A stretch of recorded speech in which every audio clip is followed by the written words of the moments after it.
কি করো তুমি? মামা খাবে না আচার, তুমি খাও। মামা খায় না সব। হুম, ইয়ামিয়াম, খুব ইয়ামিয়াম।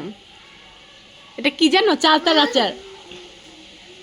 চালতার আচার, হাত দেয় না এভাবে।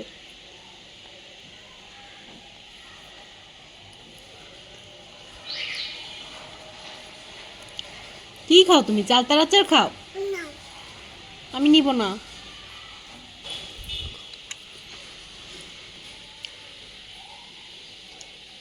তুমি চালতার আচার খাচ্ছ?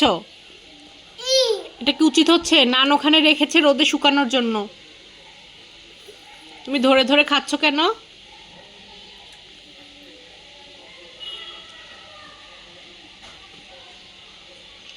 এভাবে ধরে ধরে কেউ খায়? আল্লাহ।